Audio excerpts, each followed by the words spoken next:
Assalamualaikum warahmatullahi wabarakatuh. Halo semuanya, perkenalkan kami dari kelompok 3. Di sini kami akan membuat tugas sejarah Indonesia berupa konten. Di sini kami akan mempresentasikan materi-materi dan judul-judul materinya akan dibacakan dan dijelaskan oleh teman-teman saya.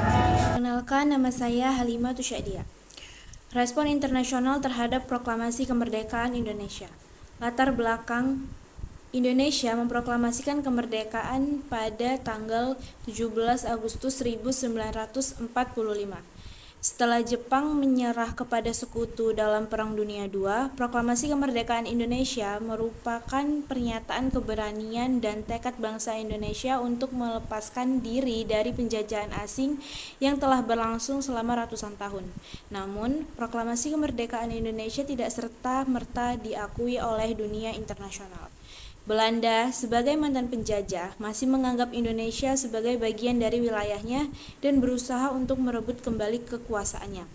Indonesia pun harus menghadapi berbagai tantangan dan rintangan untuk mempertahankan dan mengukuhkan kedaulatannya di mata dunia.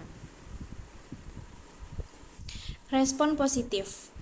Meskipun banyak negara yang masih ragu-ragu atau bahkan menolak untuk mengakui kemerdekaan Indonesia, ada juga beberapa negara yang memberikan respon positif dan mendukung perjuangan Indonesia. Berikut ini adalah beberapa contoh negara yang memberikan respon positif terhadap kemerdekaan Indonesia. Ada Mesir, India, dan Australia. 1. Mesir. Mesir merupakan negara Arab pertama yang mengakui kemerdekaan Indonesia secara de facto pada tanggal 22 Maret 1946. Mesir juga mendorong agar negara-negara anggota Liga Arab melakukan hal yang sama. Terlebih, Liga Arab mendukung perjuangan dekolonisasi yang dilakukan bangsa-bangsa mayoritas Muslim. Selain itu, hubungan negara-negara Arab dengan Indonesia juga telah terjalin sejak lama. Oleh sebab itu, kabar kemerdekaan Indonesia menuai simpati dari rakyat Mesir. 2. India. India merupakan salah satu sahabat Indonesia. Keduanya sama-sama paham sulitnya hidup di bawah belenggu kolonialisme selama berabad-abad. Oleh sebab itu, kedua bangsa ini saling bekerja sama.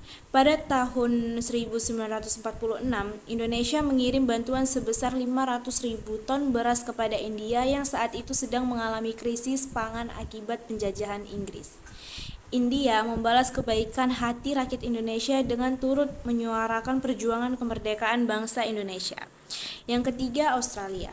Australia juga memberikan dukungan kepada Indonesia dalam mempertahankan kemerdekaannya. Ribuan pelaut Australia melakukan boikot besar-besaran terhadap kapal-kapal milik Belanda yang memuat persenjataan.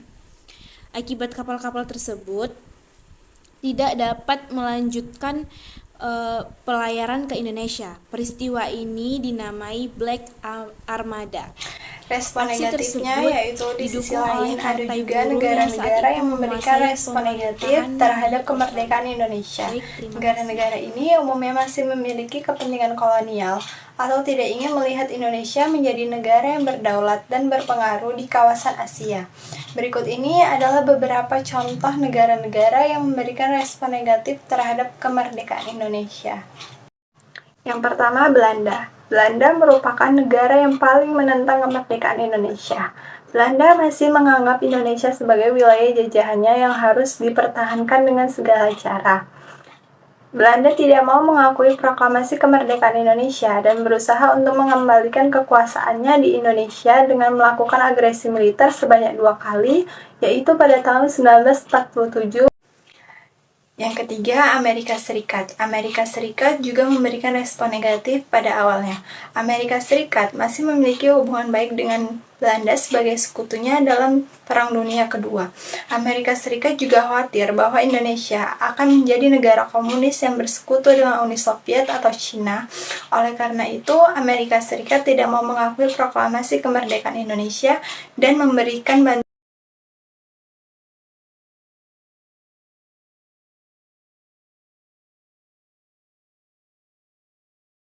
Pengakuan PBB. Setelah Belanda mengakui kedaulatan Indonesia tanggal 27 Desember 1949, Kurang dari setahun kemudian, PBB mengakui kedaulatan Indonesia. Awal mula kedaulatan Indonesia diakui dan dijadikan negara anggota PBB adalah ketika pemerintah RI mengutus wakil tetap RI pertama di PBB, Lambertus Nicodeus Palar. Pada akhirnya, setelah pelaksanaan lebih lanjut, dalam sidang Majelis Umum PBB 28 September 1950, Indonesia diterima sebagai negara anggota PBB. Duta Besar Palar pun sangat berterima kasih kepada para pendukung Indonesia. Ia juga berjanji bahwa Indonesia akan melaksanakan kewajiban sebagai anggota PBB.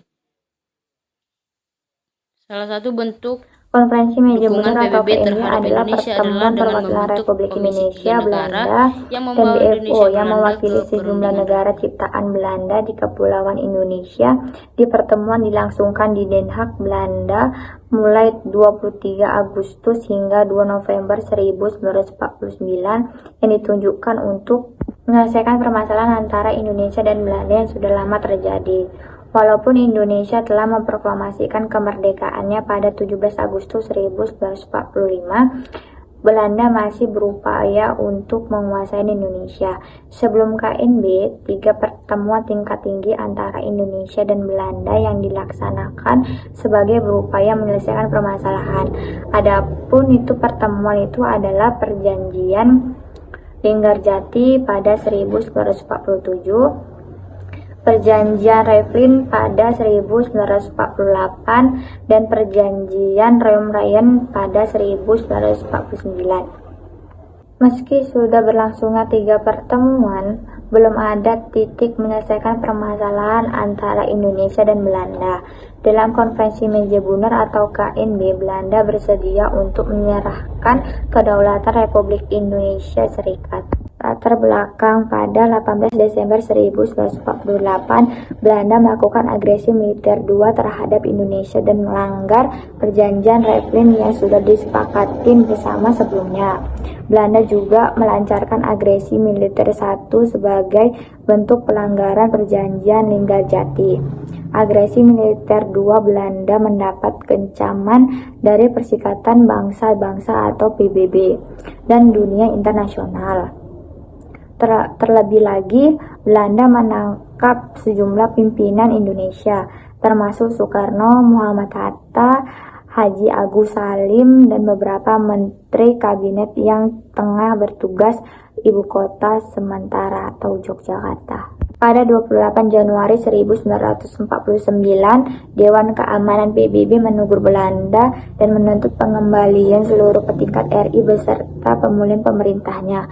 Kemudian 4 April 1949 digelar perundingan Roym-Ryan antara Belanda dan Indonesia. Perundingan ini berakhir di 7 Mei 1949 dan menghasilkan beberapa kesepakatan. Antara lain disetujui pelaksanaan KMB di Den Haag, kembalinya pemerintah Indonesia ke Yogyakarta pada 6 Juli 1949, dan gencangan senjata. Hasil Konferensi Meja Bundar atau KNB. Konferensi Meja Bundar menghasilkan beberapa keputusan penting bagi Indonesia. Hasil berikut Konferensi Meja Bundar. Belanda mengakui Indonesia sebagai Republik Indonesia Serikat atau RIS. Indonesia menjadi sebuah negara yang berdaulat dan merdeka. RIS terdiri dari 15 negara bagian yang dibentuk Belanda. Status Irian Barat diselesaikan dalam waktu 1 tahun setelah pengakuan kedaulatan akan dibentuk Uni Indonesia Belanda. RIS mengembalikan hak milik Belanda dan memberikan hak konsesi serta izin baru untuk perusahaan-perusahaan Belanda. Pengambil alihan utang Hindia Belanda oleh Republik Indonesia Serikat. Tokoh Konferensi Meja Bundar atau KNB: Muhammad Hatta, Muhammad Roem, M.R. Supomo, Dr. J. Leimena, M.R. Ali Sastrawamijojo, I.R. Juanda Sukiman, Sumitro Hadikusumo, M.R. Abdul Karim, M.R. Sujono Hadinoto, Pringgo Dikdo, Kolonel T.B. Simatupang, M.R. Muwardi.